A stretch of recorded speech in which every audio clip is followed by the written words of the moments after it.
Why are you making hot tea on a very hot day? I thought it would wake me up. I thought I'm trying to wake up here. I want to be up and ready for this because I'm so happy that you're doing it. I'm happy to be doing it. I feel like we've had some good episodes, and I'd hate to make a bad episode because I'm too sleepy to tell you my number 5 movie is Who Framed Roger Rabbit. I'm too sleepy to tell you that. Actually, too sleepy not to. So we should probably start. That's your number 5? Well, you'll find out in the episode. We're gonna have a lot of overlap. Wow, is that your 5 and your 4? It's my 5. Is it really? It really is my 5. It was my 4 for a little while, and then I reconsidered, and it's my 5. See, now I'm excited to do this episode because I want to hear why. And I would say tell me now, but why don't we do the episode? Let's do it. And you can tell me then. Is that good? Mm-hmm.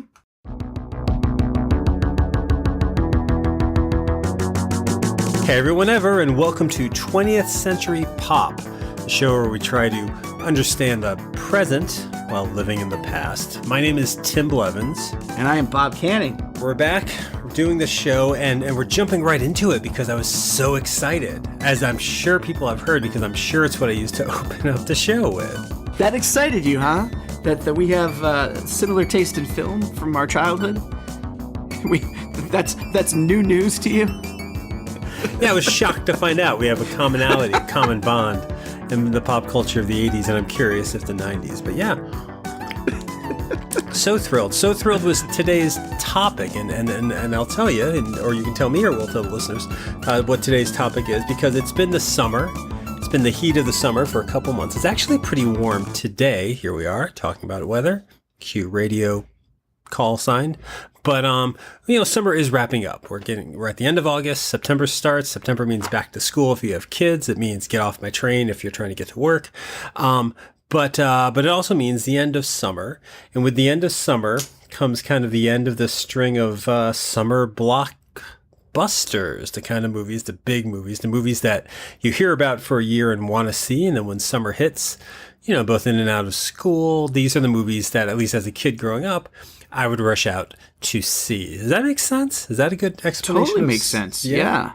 The excitement of what's to come, and the fact that in the summer it is generally the kind of movies that are big and extravagant and action-packed, comedies and explosions all wrapped into one.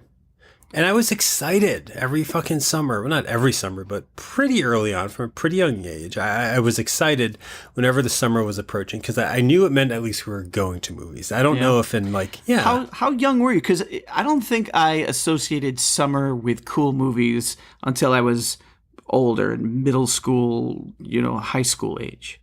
And it didn't really make a connection. I always connected the holidays. I always connected Christmas with big time movies because we always went to the movies the day after Christmas, my family. Oh, really? Yeah. So that was an easy association for me. But summer, less so for a while. Like not too early in my life did I connect that. Growing up, I think summer's just when we were taken to see movies, really. Like during the school year, I guess once we hit middle school, maybe we did. But for the most part, to take, I have a brother, I have a sister, I have 2 parents, for all of us to pile into a car and find the time to go to the theater or to the drive-in, because my earliest memories, a lot of them are at the drive-in. Like I remember going to see E.T. in 1982, the summer of 1982. I remember going to see E.T. We saw it at a drive-in. It was exciting.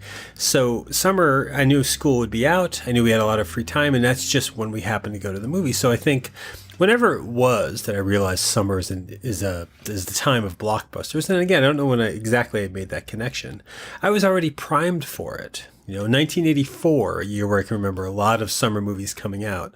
I don't know if 9-year-old me was thinking, okay, this is the era of these movies coming out, but it definitely resonated because that's when you see commercials. You're home more, see more TV, you're at the mall more, you see more posters. So summer just had this feel. There was always a lot of anticipation and excitement for me going into the summer because I didn't like being outside. I didn't like going to the beach. I didn't like playing in pools, but I loved going into darkened theaters and sitting in uncomfortable chairs with my feet on top of Necco wafers, watching something projected on a giant screen. So today I thought what we could do, and you think we can do, and we agree that this is what we'll do, is we'll take a look back at the 80s, the 1980s, and each of us put together a list of the 5 summer blockbusters, top five, counting back from 5 to 1, summer blockbusters that we were excited for and saw in the theater in the 1980s. Is that, the wording makes sense? Does that make Makes complete sense. Yes.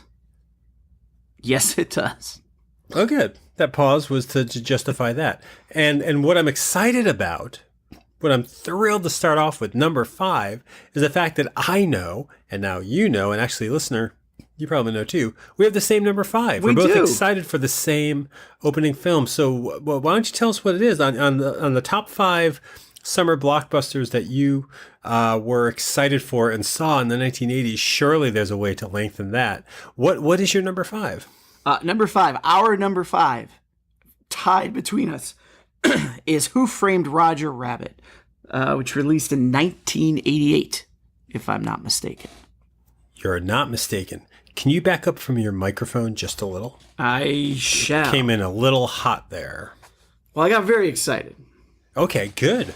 And nothing saying when you use that hot part, but you're very excited makes me think maybe I'll keep it in here now. This is how a podcast goes together, everyone. But yes, Who Framed Roger Rabbit, 1980. I would have been coming out of 7th grade, so would you, I think. And what is it like? Do you remember a build-up for this movie in the summer of 88? When did you first hear about or know about Roger Rabbit? I can't exactly pinpoint when I heard about it, but it had to have been a few months before at least. And just this idea, this excitement surrounding a live action movie combined with animation across all the history between Disney and Warner and Betty Boop and goodness knows what else might be in there, was damn exciting for little old me. To have all of those characters together in one place. It was really the first of this idea of a shared universe. Like we have so many movies now where it's like the Marvel movies and people are cross-pollinating those movies back and forth. And I'm sure there are other movies. I think like thinking of a movie that you like, what's the George Clooney crime movie? Out of Sight. Doesn't that take place in the same world as Jackie Brown? Isn't there like a shared relationship because of the character that passes through? They share Michael Keaton's character. And so, I mean, this predates that, of course, and I'm sure the concept has been done before. It definitely has happened on TV. The Fonz would show up on Happy Days. Everybody lived inside the St. Elsewhere snow globe. But Roger Rabbit was exciting because, I mean, like you, I was I think you were a huge animation fan. I loved animation. Yeah, I mean, I especially loved Bugs Bunny, Tom and Jerry. Those were the two things I watched as often as I possibly could. The Warner Brothers cartoons and Tom and Jerry at that age were my favorite things in the world. And Tom and Jerry is not in this movie, I don't think. Droopy is. Droopy Dog is in it, but I don't think Tom and Jerry make it to this film. No, Droopy Dog is awesome too, by the way. I was quick to get my girls into Droopy Dog. As soon as I was like, they're ready to watch something on YouTube, cartoon-wise, we watched Tom and Jerry and we watched Droopy Dog. How did they respond? Because I don't see those cartoons aired as much on TV. How did they respond to watching like a Tom and Jerry or a Droopy Dog? They found it to be a laugh riot, Tim. They did? Yeah. Oh, my God. The funniest thing, when Droopy Dog near the end goes up to somebody and says, you know what? That makes me mad. They thought that was hilarious. Do they continue to watch him? Do they seek him out on their own? They haven't. No, there was a period, and that's just been their life. There's a period where it's like all they want to do is Droopy Dog. Then all they want to do is the Odd Squad. Then all they want to do is, what is it right now? It's Muppet movies right now. So I'm sure they'll come back to it. They do that too. But yeah, it was just a good month and a half, 2 months of Droopy Dog. Well, because I remember these cartoons as always having been in my life. Like Looney Tunes, I would watch every day. They would be on after school, but they would also be on in the weekend. So I just watched those. Tom and Jerry is probably the earliest show I really remember watching. So to see that in a movie was interesting, but really seeing like Daffy Duck and Donald Duck dueling on pianos and seeing all these characters and doing this thing that I fucking love, which I could sit in the theater with my brother and my sister and point out who everybody was in a shot. Right. That was overwhelming to me. That was really magical. Yeah, that was cool. And I was educated at this time too. I was educated by the lead up because just like you know, I knew of Disney, but I didn't see as much as Disney because they didn't have an afternoon show that I could watch. In fact, I think by that time in my life, I had maybe only seen one or two shorts. Disney shorts? Of Disney. Yeah, like I know I saw this one where they were in like a trailer, like a house trailer thing, a mobile home trailer going down a hill and crashing. That I have a very good memory of. And I had a pretty good memory of Donald Duck and the Banditos short where he's with the parrots. Three Caballeros? Is that what it's called? Yeah. But beyond that, maybe there was some goofy stuff here and there, but never a lot of goofy stuff. Yeah, So but you didn't watch the Sunday night movie. Disney wasn't. Yeah. No, Disney shorts weren't a big thing for me. But like you're saying, the Warner stuff was, and Tom and Jerry was. So I got an education. I mean, I knew they were important, but I got an education on how important and how big a deal this was. That was what the stories were that I was watching on Entertainment Tonight, on how this was such a big deal to have these characters interact. And it was a lesson for me, and it was a really cool one to have.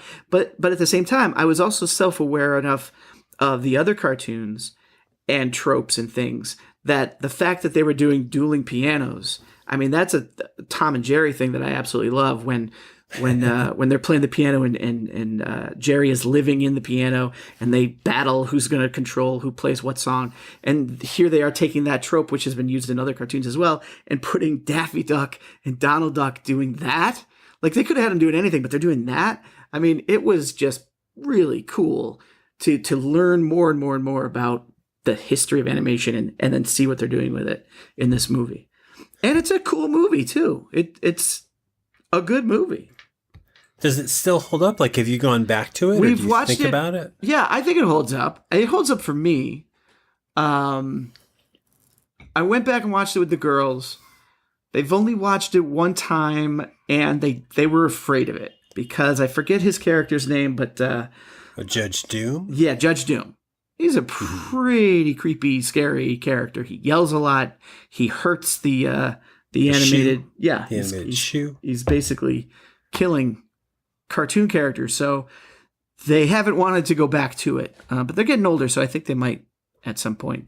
He is scary. I mean, that's one of the things that I think, once I got to the movie, kept me in the movie. Like, I went to see this with my brother and my sister without parents, and I think that's a big deal. I think there's a few movies on this list that I went to without parents, and that for some reason makes it more my experience. But this is older brother, did he drive? Was he able to drive you guys to the movies? In 1988, would he have? I don't know if he would have been able to. He did eventually. Eventually we had that, and that's how I saw stuff like Weekend at Bernie's and things like that. So was it a parent drop-off? I think my parents dropped us off. The memory is that we were also doing clothing shopping, and then maybe they dropped us off and did some more errands. But it was my brother, my sister, and myself, and I loved it. My parents weren't there, and because it's got swear words in it, and it's got boob and fart jokes in it, and it's got this scary villain and kind of a film noir parody plot. Like, it felt more adult. It was these childhood things in a grittier setting, and I don't know how gritty because it's still a kids movie. It was a Disney, no, it's Touchstone, I think, but there were toys, stuffed animals, the characters at Disneyland. Like, it was aimed at kids, but it was that thing where it's stepping from TV to film, and we'll see this with another one on my list later. There's something more adult and mature and darker, even just a slight dial adjust of it being a little darker than what a kid would normally see. And I think that was, when I was in the theater, that was really important to me because, yeah, Judge Doom is a scary villain. He's not just some ironically cartoony bad guy. He's got some grim angles to him. Like, do you remember that as a kid? Were you scared in the theater, or were you impacted at all by Judge Doom and what this weird plot about stealing land? No, I honestly, if I were to be honest, I don't think I fully got what the plot, like what his angle was. You know what I mean? The stealing land part, the freeway or whatever it was, I wasn't fully aware of what that was all about. I was more just really enjoying the action, the mystery, and then going to Toontown. It just was that part of it, and it made enough sense that I could follow that he was the bad guy and he was a cartoon and all that, and that his last name kind of gave some of that away. Yeah. Is it Doom? It is Doom. That's just Doom. I wasn't sure if there was something else to it. I wasn't sure if it was Judge Doom Smith. No, I think Doom is his last name, I think. Yeah. But yeah, like it didn't frighten me. It didn't scare me. Like my girls are terrified of the goo that will melt a cartoon. Like that just horrified them that even That is existed. a scary scene. Yeah. And in the theater, I probably had a hard time with it. But that's the thing. Like, this is a movie, and I think it's interesting because I think it happens a lot now. It's taking something. We're still children watching it. And it was taking these cartoons from our childhood that actually predate our childhood. They're from the 30s, the 40s, and the 50s. Yeah. And they're putting them in a slightly darker, slightly more absurd, self-aware setting. I mean, Looney Tune cartoons are always self-aware, but there's something in Roger Rabbit that I wonder if that is in the minds of a lot of the people who go off and have to do all these reboots. Let's do Voltron, but we'll do it with more intricate plot. Let's do, any of the toy properties, but as darker versions of these toy properties. There's something about taking the things of childhood and putting them into this violent setting surrounding that I get now when I see it now, but to see that as a kid, there was some weird stakes to that, and it was just thrilling. I think the craftsmanship and the animation of the movie is what I would go back to watch. But I think probably what lingers in my mind and what made this movie like I never enjoyed Mary Poppins, I never enjoyed Bedknobs and Broomsticks, and those movies have animation interacting with human beings. Do you think I would love it? I don't. This movie had all that. Had characters I recognized, pre-existing characters, and had a dark edge. Do you remember the feeling when you left, what it felt like to get out of the theater? I don't. There's other movies on this list that I definitely remember that feeling. I don't exactly remember the feeling. In fact, I have more memories of the lead up to it than afterwards. Moving up the list, what's your number 4? What's the 4th biggest summer blockbuster you were ever excited for and saw? There must be a way to abbreviate that. Number 4 for me was released in 1995, and this is a movie that I do remember having. 1995? 85. 85. Okay. Oh, I must be jumping through time as I'm talking about it, but it's Back to the Future. My number 4 is Back to the Future. Who brought you to that? My mother. My mother did a lot of movie drop-offs. Not a lot, because I didn't see a lot of movies. But when I did see a movie, it was usually a drop-off. She'd drop me off. I'd walk into the theater. I'd walk out, and her car would be sitting right there at the curb waiting for me. Were you by yourself? Yourself? It was usually my brother and I. Okay. Sometimes another friend. Not that often, though. Usually just my brother and I. Did you know it was coming out? Did you know what it was ahead of time? Yeah, I did. I remember the ads for it, and big Huey Lewis and the News fan, and they're at that age. Wait, at 10? Yeah, well, my aunt was probably the bigger fan. My aunt had the albums that I was listening to, and so I became a bigger fan for sure. But certainly Power of Love was everywhere, and I loved it. It was out for about a month, I think, before the movie came out, so I was aware of it. So you went in knowing that song. Yeah, I went in knowing that song. And then when I heard it in the movie, it was like, oh my God, that's that song. Which is so lame. I remember, and it must have been around this time because I was doing some research, one of the clearest memories I have of the lobby of this movie theater. So in Oneida, we had, for the longest time, just one movie theater with 2 screens. And I can picture it as you walk in. To the right of you, there's 2 movie posters, and then the concession stand. No, I'm sorry. And then the ticket, actually, it wasn't really a ticket thing. It was just a cash register where you would get your tickets. And then as you keep moving in, there's the concessions. And then as you keep moving in, there's usually 2 video games and 1 pinball machine right there. And then the restrooms. So that's all, if you're walking straight in, that's all on the right side. And then on the left side are a few more movie posters and the door to the first theater. And then you walk past a few more movie posters and a door to the next theater. And I remember the movie for the poster for Fletch. Oh. And doing my research, it probably had to be when I went to see Back to the Future. But for some reason, that's the first time I saw the poster for Fletch was in that lobby. And something about that poster I just studied for a while. It's the one where he's like holding up his wallet and there's a couple different IDs. Yeah, it's a hanging Chevy down. Chase movie. Okay, yeah. Yeah. I don't have a visual of any other poster in that theater, and I've gone there loads and loads of times, but that one always sticks with me. Yeah, and so it was that theater where I got to see Back to the Future. What was it like to see it? Like, what did you think you were going to see when you walked in? I was going to see a time travel movie that was funny. I knew it was a comedy, or supposed to be a comedy. More than that, I didn't really know. I didn't know. Did time travel interest you at that point? Was that something? No, that was probably my introduction to time travel. Definitely, I would say my introduction to time travel. And so, yeah, I don't know that I knew too much, except, yes, I was familiar with Family Ties. It looked fun. It had the Huey Lewis song in it.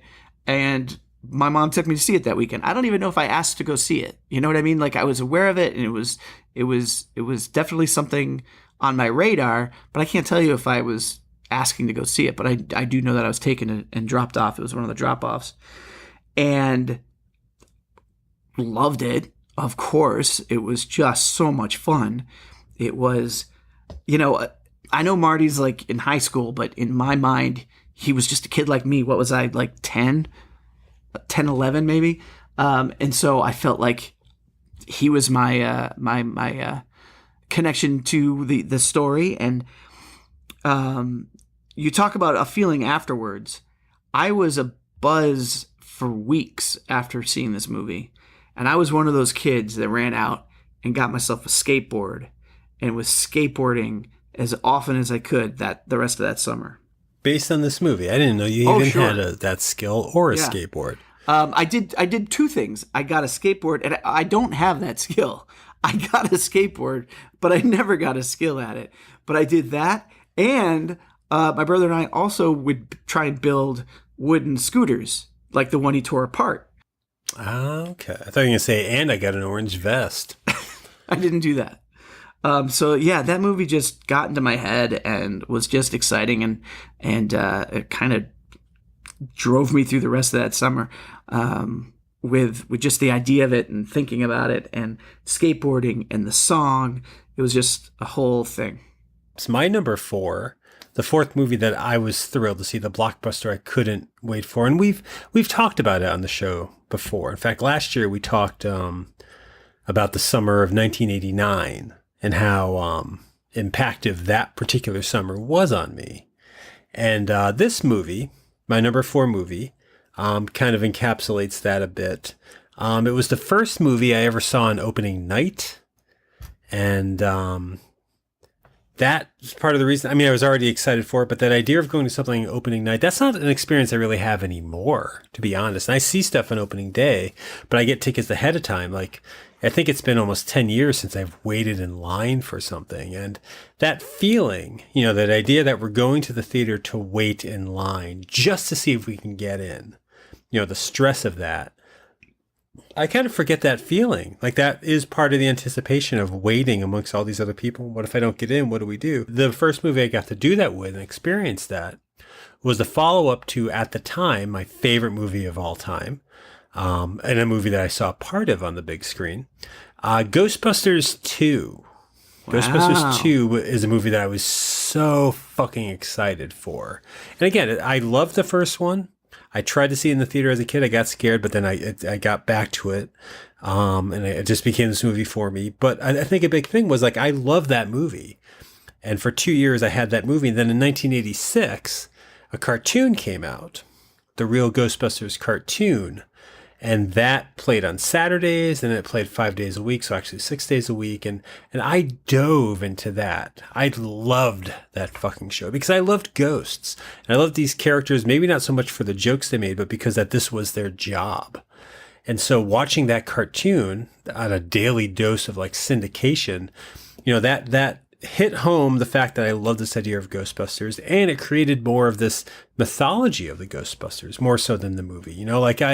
I loved Bill Murray and I adored Dan Aykroyd, and I thought they were great, but how I knew the Ghostbusters became more and more this cartoon. Right.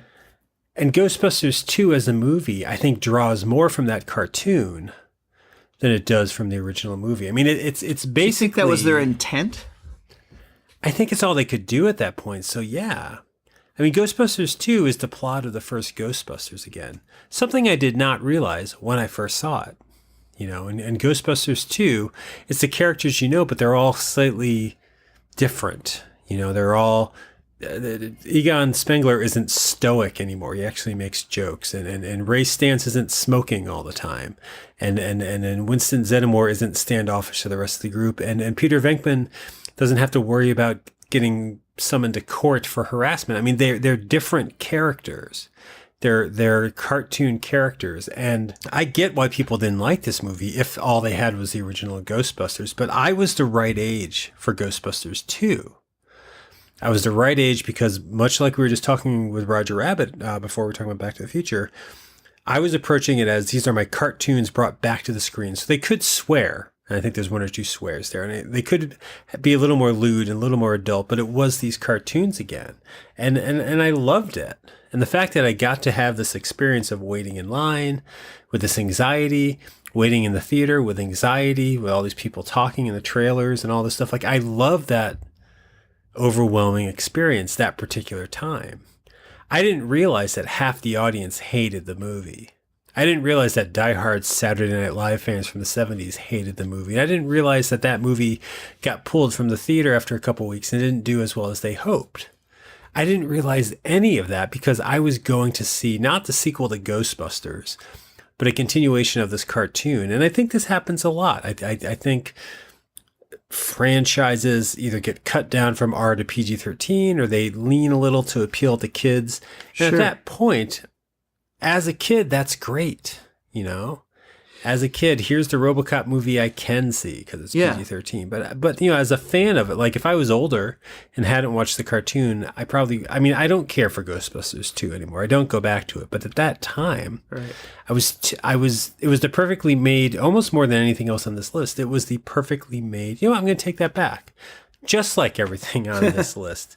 It was made of something that I was already into. So of course, I was excited to see it. Yeah, I was there too. I saw it. I don't know if it was opening night, but I saw it in the theaters as well. I was excited about that one. I knew it wasn't that great when I was done watching. Yeah, well, I didn't know how not great it was compared to what other people thought. I just wasn't. I was very excited for it ahead of time. I think I've mentioned the making of preview, whatever it was. Where they interviewed the cast, and I'll always remember Rick Moranis behind the scenes talking to the camera saying, "This is so much fun. I love working with these guys. I could do this every week. Let's make it a TV show. Ghostbusters every Thursday night." And that, just him saying that was like, oh my God, are they going to do that? Because one of the actors said that they were going to do that. Are they going to do that? That'd be awesome. So I knew of the show, and probably from the cartoon, like you're saying, more than the original movie. And so it excited me, but then when I saw the movie, I was wholly disappointed. I've never gone back to it since seeing it. Maybe one other time on cable I saw it. But yeah, it's never been a movie I've returned to. It might be worth doing in this show because I'm curious. It's not a good movie, but at the time, I don't think I knew how to not like a movie at 14. Sure. I'd be more excited for one than another, but getting to the theater was always exciting.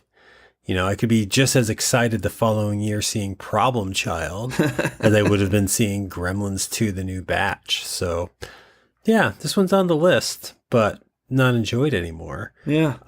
Let's move on. Let's actually go to what's your number 3? We're to 3, right? Yeah, we're up to number 3. And my number 3 of Summer Blockbusters I was excited to see in the 1980s and did is also one that we've discussed a little bit. Actually, also one from 1989, and also a movie I saw without any parental authority. So there's a common theme. On June 23rd of 1989. Okay. I know where this is going. You do then, yeah. Where I was going? I was going to an early afternoon opening day screening of Tim Burton's Batman. I saw it the night before. Yes, you and my brother both had different sneak previews. Yeah. He did not like it. My brother is no fan of this movie. Oh, yeah? No, or wasn't at the time. I think he's This come is your around on number it. 3, huh? Yeah. This is my number 1. Oh, it is? This is my number 1 because of how we framed this conversation. This was probably the movie of this summer of the 80s that I knew about and longed for and was anticipating more than any movie I've ever anticipated up to that point. And this was the first movie where I show up in a t-shirt with Batman on it. Yeah. You know? This is the first movie that I go to the night before. Oh, for the listeners' understanding, Bob sees all movies in a Batman t-shirt now. This is true. That joke sounded like I was having some brain problem as I was speaking, but yeah. Yeah, so this is my number 1. It's not my favorite movie of my top 5. I like it a lot still. But to fit the topic of the blockbuster I was most looking forward to and got to see in the theater, this is my number 1. Makes sense. I mean, I know that feeling of like, this is finally here. I remember that sensation. And it's weird. This is higher on the list than Ghostbusters because, again, more than Ghostbusters 2, because I had the cartoon and I had all the stuff. There was this feeling of, I'm finally seeing this. I mean, there was hype. There was t-shirt hype and that insignia hype. And honestly, we'll never experience something like this again. I don't know. I think Star Wars did this. I was going to say Star Wars. I've experienced similar situations. Now, whether I'll experience it again, like I did it with Star Wars, but I don't know if it'll ever happen again. Talking about like when The Force Awakens came out? No, I'm talking about Phantom Menace and yeah. Like that excitement and anticipation. I think the results were different. I enjoyed Batman more. But that anticipation was the same, and being in line and lining up, and then even the re-releases, it was just a great communal feeling to be in line. Because at the time, we wouldn't get in line for tickets. You could get tickets ahead of time, but you'd have to get in line for your seat. There wasn't assigned seating yet. So we would be getting in line as a group with a bunch of friends because we wanted to get the best seats. So I've had the experience since, but this was the first time. This was the first time. I guess maybe that's what I'm thinking. Like this set the scale of what that can feel like. Yeah, where you're talking to strangers in line. At least that's what I was doing. Oh, I hate doing that. Just talking about the excitement. And I did the thing that you hate. I did the Watchmen thing. I wasn't hugely into comic books. I didn't have a lot of access, but I made sure as Batman was coming out, we went out and got the graphic novels that were available at the time. My brother mostly got them, but there I was reading, what's it called? Year One and the Dark Knight Returns. That was like a combo. Wasn't there a combo of those Frank Miller stories at that time? Or maybe I got it after. The collected works of Frank Miller, I believe it's called. Yeah. So yeah, I was doing that. And they have a Santa Claus story too, a Batman Christmas story in it also. I think it did. Yeah. So I was doing all that with my brother. Like that was one of the few things we shared as like a fandom. So I didn't necessarily have to get the graphic novel because he had it, but we both were buying T-shirts and we both had posters. So that was exciting.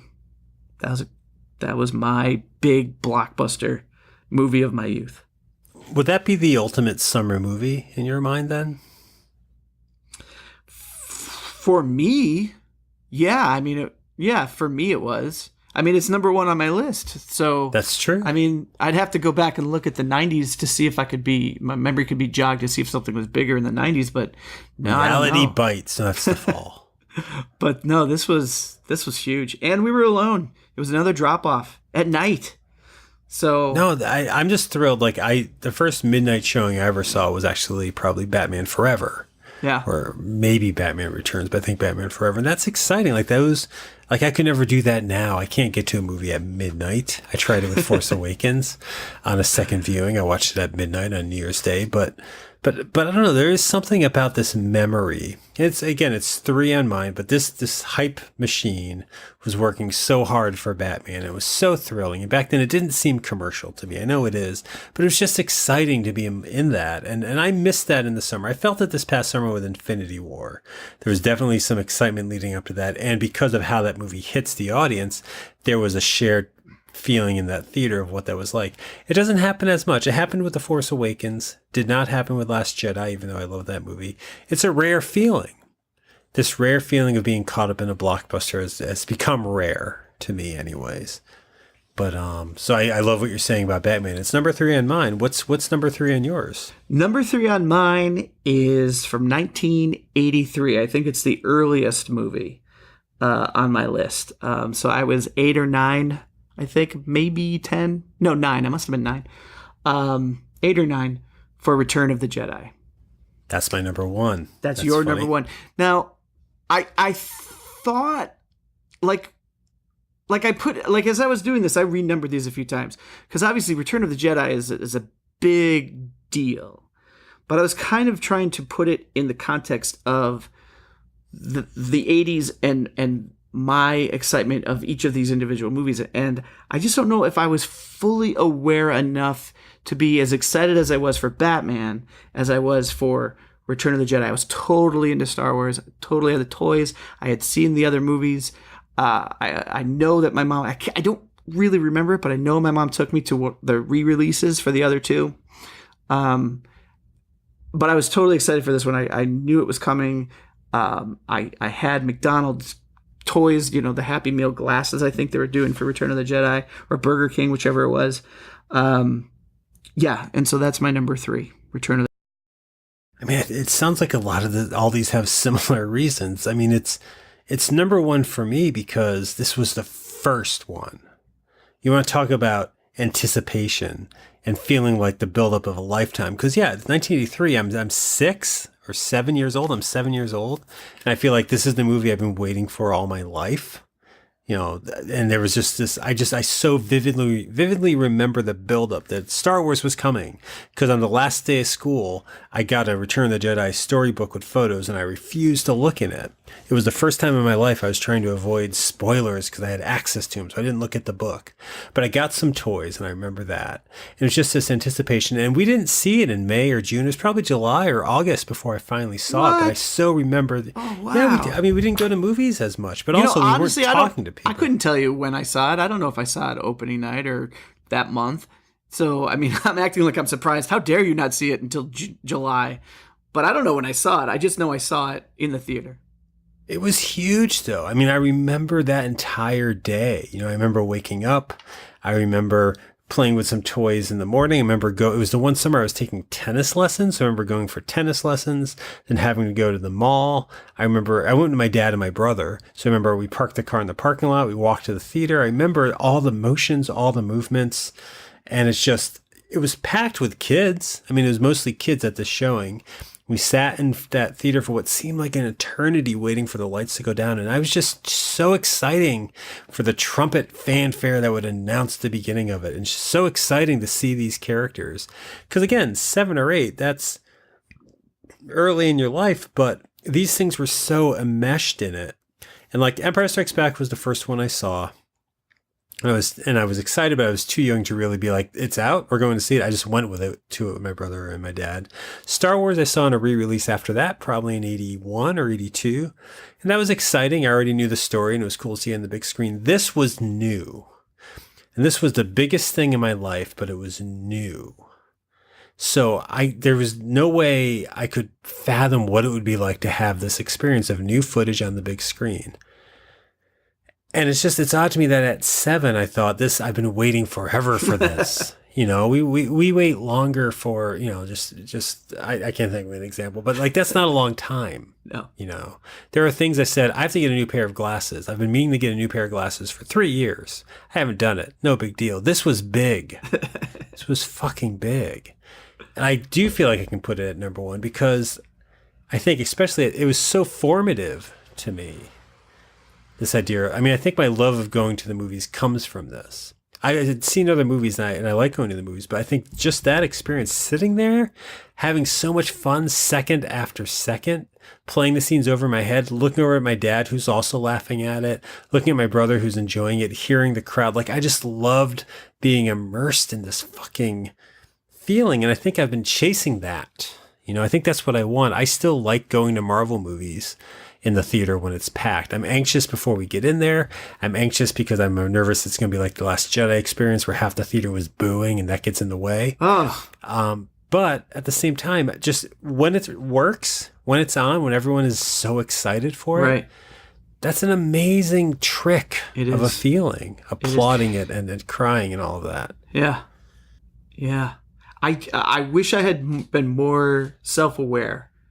But for me at that time, I mean, it was still a very exciting movie, but it didn't, I still hadn't clicked with the movie-going experience, you know. It was awesome. And I went home and I replayed it out. You know, my brother and I got our blasters out, you know, which, by the way, were just our thumb and fingers. But, man, it was, it was awesome. It's number 3 on my list. What's number 2? Number 2 on my list, and this flip-flopped with the number 1 a couple times as I was putting it together, but clearly number 1 for me was more about the experience and the lead-up and the shared experience and my brother and everything. Number 2 was more of a personal thing for me. Nobody else, I mean, there were probably people that were really excited for it, but I didn't talk to anybody about it. But for me, I anticipated this movie a lot, and it was the same summer as Batman, a little earlier in the summer, end of May. Number 2 is Indiana Jones and the Last Crusade. You're saying other people weren't excited for this movie? They weren't talking to me about it. Okay. You know what I mean? Like, I didn't have, like with Batman, with Return of the Jedi, there was a world of people and you could just, you know, throw a pencil at school and somebody would want to talk about it. There weren't that many people that I knew that were talking about Indiana Jones. I was very excited about it. I think my brother was there just because, again, it was just a family drop the boys off so mom can go have her drink or whatever she does. I have no idea. I really have no idea what she did when we were at the movies. Yeah, I don't know where parents go for that minimum amount of time. Or if they just sit there because they are there when you come out. Yeah, they're always, they're never late. I've never had an experience where it's been late. They're always, my mom's silver Pontiac was always there. Have you dropped your kids off at anything and left before? No, that has not happened. In fact, just ironic that you even mentioned this. Today was the very first day we let our oldest ride her bike by herself 2.5 blocks away to her friend's house. We stood, my wife and I stood in front of her house, watched her ride her bike all the way to the corner. We watched her decide when to cross the street. She had to wave a couple cars on. She didn't want to cross the street when the cars were still there. We watched her cross the street. She was out of our sight. We counted down the minutes until we expected that text from the mom to say she's there. And about 8 minutes later, we got that text and we were like, okay, all's good. That happened today. So no, I have not dropped my kids off at the movies yet. Does that seem weird? Because how old is she? She's 10. You were seeing movies at 10, right? You saw Yeah, Back I to was the seeing them in Future. a small town of Oneida. And you were dropping someone off at a movie theater where there was nothing else around. And the intent and the expectation was that the child would stay inside that movie theater and only come out when the movie was over. And that the people inside know who works there and know our neighbors. It's a very small town. And there wasn't a worry that anything bad was going to happen to 8-year-old, 9-year-old, 10-year-old me. I can't do that here. If I were to drop her off at a movie theater here, first of all, there's 20 screens, and that means that there's that many more people in the theater, you know. And so, also, I can't just pull up to the curb. My mom literally was parked in front of the exit door when we exited. I would have to park at a garage, get off the elevator, go up the steps and, you know, wait through the crowd. So it's just a totally different experience here than it was in my hometown, where you literally could open up the exit door and that's my mom's car right there. Lake Wobegon with a car. But do you think that's going to change, or do you think that changes her relationship with some of this stuff then? Like when, because it sounds like for both of us, I know I haven't done the number 2 yet. I will in a minute. But like these movies, we're going to most of them without adults. And I think that's key in the development of how they feel. Return of the Jedi I saw with my dad, but yeah, I saw most Return of the of Jedi these- with my mom. My mom was in the theater for that one. But there is something about getting into these things and being excited for these things and for me anyways, going to it, and it's a unique, not isolated, because again, I'm there with a friend, I'm there in the crowd, but I'm there as me. I'm not there as somebody's son. I guess I'm kind of there as someone's brother, but I'm there. And I'm wondering, do you think how your kids develop connections to pop culture is different because just their access to it, like they can watch, and maybe it doesn't bother them. They can watch any movie they want on a smaller screen within months of it coming out. So maybe the big screen aspect of it doesn't matter as much. That could very well be. I don't know that they've really made that connection to a movie-going experience. Do they ask to go to the movies ever? They like asked this summer. They asked to go see movies that are in the theater. They went and saw and wanted to and asked to go see the Winnie the Pooh movie, the Christopher Robin. And they asked to go see Teen Titans Go to the Movies. Oh, did you go see that? I did not. That was one that my wife took them to. I regret that I was unable to go. Yeah, I would love to have seen that. Yeah. But they absolutely loved it. And they come home and their experience with it was telling me all the jokes. They were sharing their favorite jokes with me. And just to watch the joy in their eyes when they're trying to set it up and explain stuff. And what's cool is that they know that I know those characters. So it's like there's a scene, I guess, in there with Superman and another one with Batman. Even though those aren't the Teen Titans, they know that I know those characters. And so they talk to me about that. And they think it's funny, and I think they referenced some Marvel characters, and they were talking to me about that, and they're like, you know these guys, Dad. Let's talk about them. So they're still excited for movies, like it's a big deal. But they're watching Teen Titans at the drop of a hat on streaming whenever they want to. They watch 3 in a row, so I don't know if it's separated for them, that it's a different experience, or if it's just a longer Teen Titans episode. I wonder that this actually really ties into my number 2. Because I would think that it would. Well, my number 2 movie on our list of 5 summer blockbusters we were excited for and wound up seeing. My number 2 wasn't technically a blockbuster. In fact, I remember a few years later in life looking it up in a Leonard Maltin guide to movies and seeing listed in capital letters right next to its title the word bomb. Oh no. But it was a movie. I was definitely anticipating this movie at this point of my life, which was age 10, which means 1986. And it's what I would have deemed as the movie made for me. That's what I felt at that time. And in regards to what a summer blockbuster was supposed to be, it was also a spectacle. It was exciting, and it was loud, and it had big stakes, and it was blown. It was a blown up version of something I loved on a big screen, something that I could enjoy with like the cinematic passion that normally I watch daily, just on a little TV dial. So, I might be bending the rules a little here to say this, but number 2 on my list of 5 favorite summer blockbusters of the 1980s that we also saw is Transformers the movie. Yes. I knew this was going to be on your list. I'm surprised it's not number 1. Well, number 1 is Return of the Jedi because there was a lot cinematically going to it, and it was definitely a blockbuster. Transformers the movie played for like 2 weeks, maybe. It was not out for very long, but I had to see it in the theater. I saw the commercials on TV, and I had to see it. I remember first reading about this the year before in the letters page of the comic book saying they were making a Transformers movie. In my mind, just going to what could it be? What will be in it? Like, I was just thrilled. There was all this buildup for it. And I saw it on a Tuesday afternoon. And I know this because the night before, during a rerun of Kate and Allie on CBS, is when these plans were made.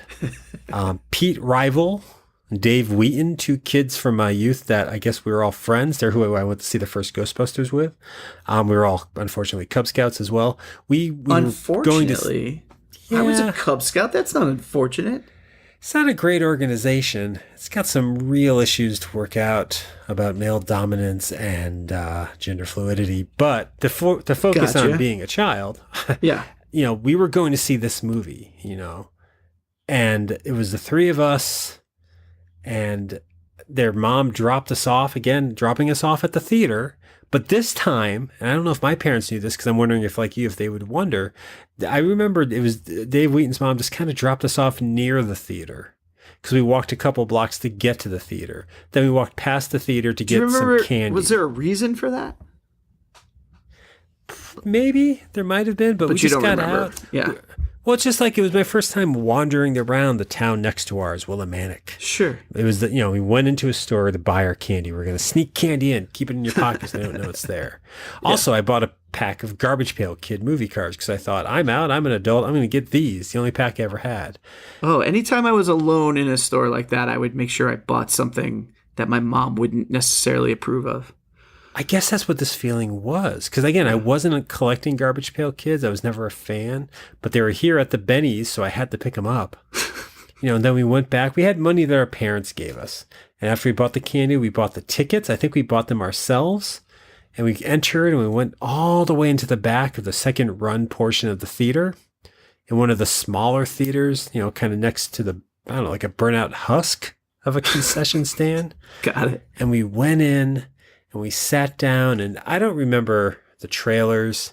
I don't remember how crowded it was. I barely remember my other friends being there. All I remember is rising up off my seat from the very beginning because these characters that I loved, Optimus Prime, Starscream, Grimlock, Soundwave, Blaster, and new characters that I learned to love, Galvatron, Hot Rod, Cup, RC. I'm going to keep naming names.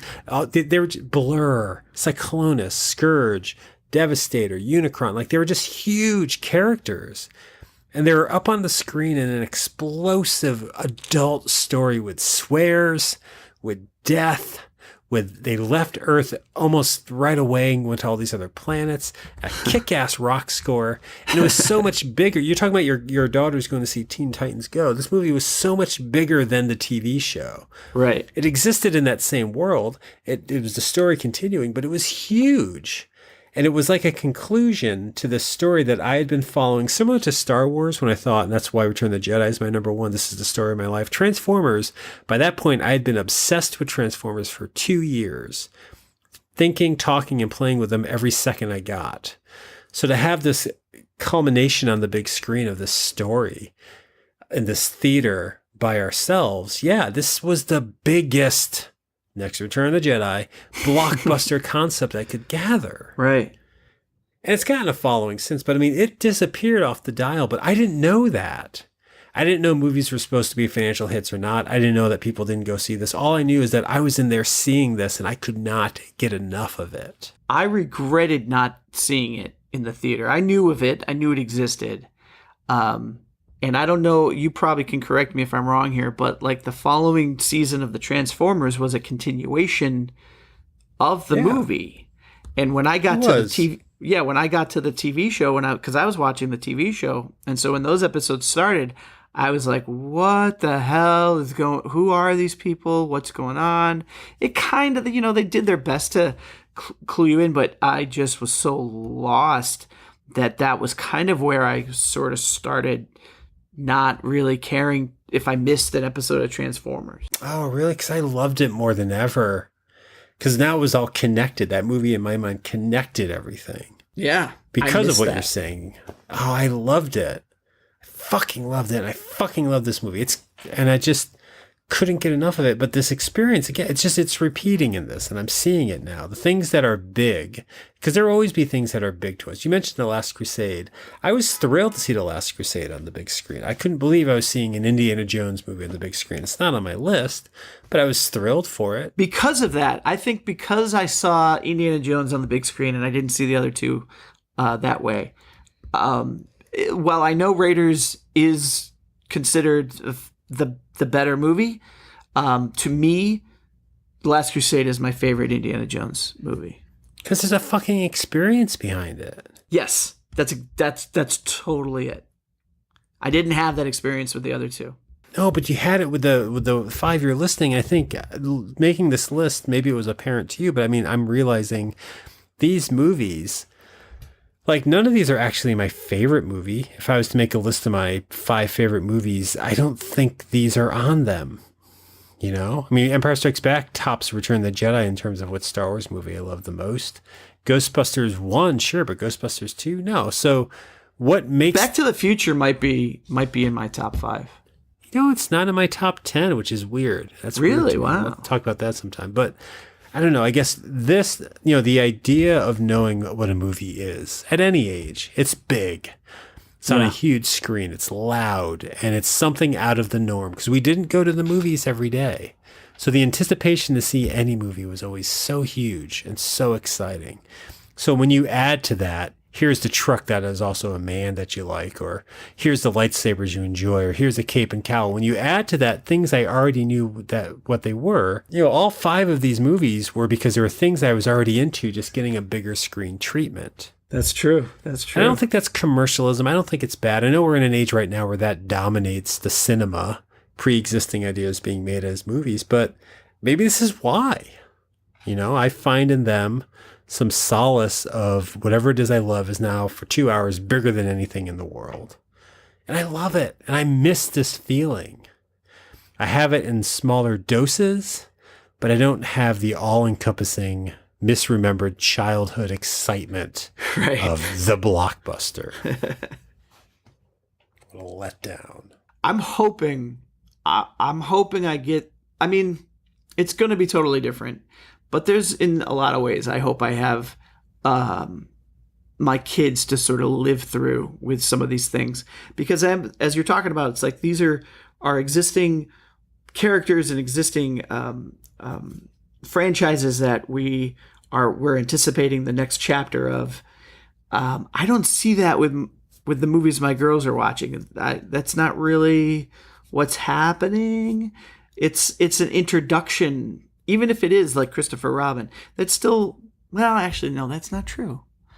They have a hint of Winnie the Pooh. They have a hint of the Teen Titans. They have a hint of these things. But I do. I look forward to those moments where we can really both, as a family, as a father and daughters, anticipate going to the movies together. I mean, this is still an era where going to the theater is unobtainable. You know, in my mind, without parents. So to go without parents means what the fuck? How did I get here? This is amazing. I'm in this environment. The movie theater is an environment, and I love it. I loved it then. I still love it. I wish it was as magical. Sometimes I wish it was as trashy looking as it used to look, with the uncomfortable seats, the peeling stuff on the wall, the grossness of how the posters are hung, the not great projection. Obviously, I don't, because I love the crisp projection that $20 buys you. But there was something about still, it's like it's a shit box that we're sitting in, but it's air conditioned, and it's got Monster Squad playing. It's got La Bamba playing. It's got Masters of the Universe playing. It's got whatever is on that big screen. Godzilla 85. Sorry you didn't get to see that. You know what? Neither did I. But that's what I'm saying. I'm sorry you didn't get to see that. Yeah. Oh, okay. I'm fine not seeing Godzilla 1985. I do. And listeners, you can hear the story. I forget on what episode now. I'll have to do some research. But yeah, I think Summer Blockbusters of the 80s, I'll never have an experience like these 5 movies again because I know too much of how the world works, or I know what a movie is, or I'm just older. And you don't get this when you're older, you know? Yeah. My favorite things of all time are from the past. It's very hard for me to name something that came out last year that's my favorite, and yet... It's pretty difficult to name something you love from the future, too. It's hard. That's a hard one. I mean, I've got a few things on my mind, but I don't know. I don't know if the Vivian girls are going to break up and all do 3 solo albums. I really don't. You have anything you want to add about Blockbusters, Summer, Vivian girls?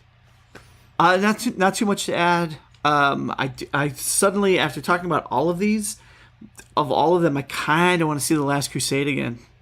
I know it was only my number 2, but I haven't seen it in a while.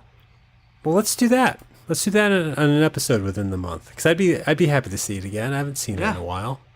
We'll do listen up, listeners. Not next week. Well, what about next week? No, probably not next week, but sometime soon. We'll surprise. We'll do a Last Crusade, because I'd love to go back to that, and then I'd like to hear how it hits you. I know that I'm seeing Transformers the movie on the big screen again. It's coming for a one-night-only screening in September, nationwide. And I got tickets the day they went on sale. So I'm excited for that. That's awesome. I'm curious to what it's going to feel like. I'm excited for you. I am pretty excited. Pretty fucking excited. Your love of that movie is no secret. Really? So, yeah. Oh, no. Really? Really, Tim. Really. So I'm very excited that that's coming out and that you get to go and see it. Great. Things neither one of us had any hand in making are the best things in the world. And if you like hearing us talk about the best things in the world, why not follow us at 20popcast.com. That's a website. If you go to that, this is the end of the show, by the way. Got it. Was that clear? That was clear. Very clear. Wrap up. Wrapping it up, people. If you like the show and you want to hear the show, more of the show, old episodes of the show, maybe you want to subscribe to the show or support the show, go to 20popcast.com. That's the main website. You might be there already for this show. You'll always find the newest episodes streaming there, links to all of our past episodes, but most important, you'll find ways to subscribe to the show so you can get a new episode every week, be it on Apple Podcast, Stitcher, Google Play, Fourth Name. Any of those is a way you can hear the show, so check it out. Please, it helps us out a lot if you are enjoying the show, if you subscribe to it. If you have a way of leaving a review, like on Apple Podcasts or something, I know it's a couple extra minutes, but please do so. That helps us out. Yeah, I can't keep writing the reviews and anonymous reviews over and over again. We need some new people to do that. And yours have issues with the show, so they're honest at least. They're honest. Yeah. But what else can you do? You can follow us on Twitter at 20popcast. You can follow us on Instagram at 20popcast. And I think you can find us on Facebook at 20th Century Pop. They can. That's a fact. They can do that. They can. And while you're there, you can go back to Twitter and follow me at Subcultist. Bob, you plug yourself because I'm running out of steam. Follow all those things, and you can follow my individual personal account on Twitter at RHCanning. So you can keep up on the things I'm doing. So thanks for listening, and reach out. Let us know you're there, and let us know if there's anything you want us to talk about. Let us know your favorite summer blockbusters, what you were anticipating more than anything and finally got to see it in the theaters. Was it disappointing, or was it everything you hoped it would be? Kind of like this show, everyone. Thank you, Bob. We'll be back next week, probably with something for going back to school, because it will be September. But for now, thank you, of course, for listening. And Bob, maybe next episode we'll explain this catchphrase, because nobody knows where it comes from. But for now, why don't you say the catchphrase and give people a reason to tune back in next week? Toot!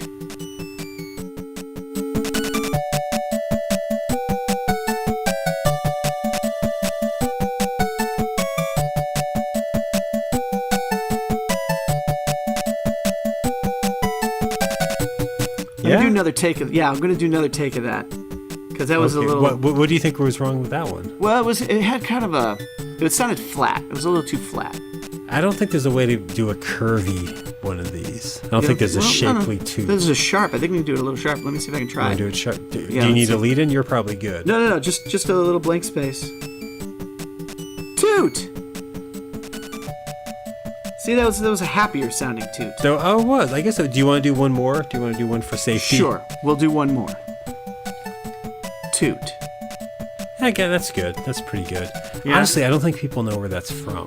No one should know. I don't think they should know. Ever? You want to explain it, but I don't think they need to know. You know what we'll do? We'll do explain one of those. This part that nobody listens to, so no one ever hears. We'll do one of those old school, old timey internet scavenger hunts where they can go into the show notes, find something toot related, and click on that. That takes them to something else that kind of will clue them in, and maybe it's a splash page of something, and they can read through the whole thing, and there's the toot. Oh my goodness. And who will put this together? Who's going to put this in the show notes? Not me. Okay. All right. So I've got things to do.